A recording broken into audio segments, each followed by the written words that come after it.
Twin Cobra is a vertical scrolling shmup released in arcades in 1987 and ported to the North American NES in 1989. On the surface, Twin Cobra is a pretty vanilla shooter.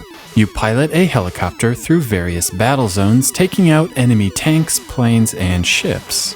The environments range from water and desert to other random foliage, and overall, Twin Cobra has a very typical 80s feel to it. Things get a bit more interesting in the weapons department. Certain enemies will release a power-up after they are defeated.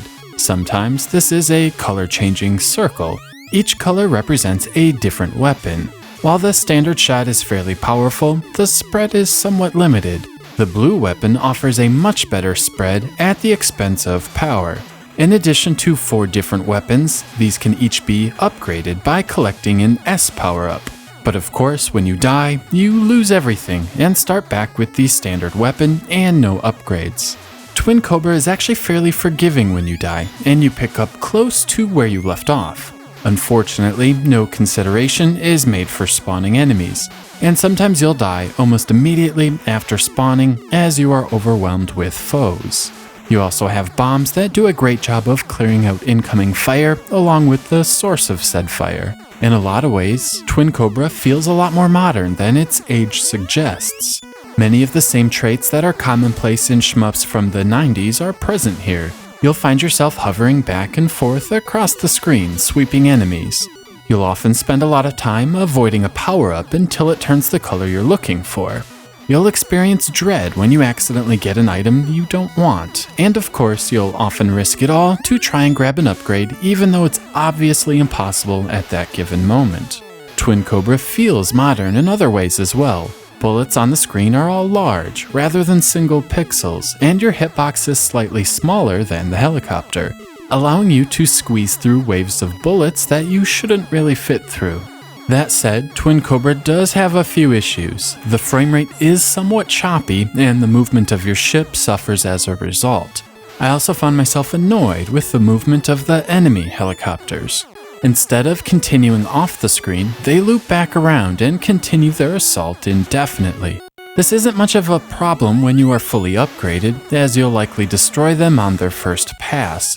But when you're rocking the default weapon, it can become overwhelming a little too quickly, resulting in some frustrating moments.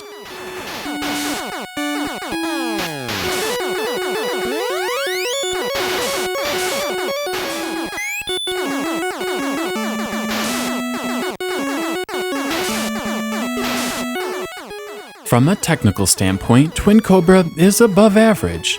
The graphics are visually pleasing, with varied backgrounds and detailed military vehicles. A smoother frame rate would have really put this over the top, but all things considered, Twin Cobra is a good-looking game. The audio is a bit more mixed. The music quality isn't the greatest, and can't compare with the best NES soundtracks available. However, the compositions are actually very catchy, and I found myself humming along on more than one occasion. While playing through Twin Cobra, I couldn't help but feel like the excellent Raiden series of games stole a lot of elements from this one. Throughout the levels are hidden medals that offer bonus points at the end of the stage. The main weapons are a red Vulcan cannon and a blue laser.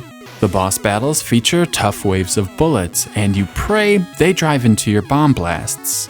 While playing through Twin Cobra, I definitely had a feeling of deja vu.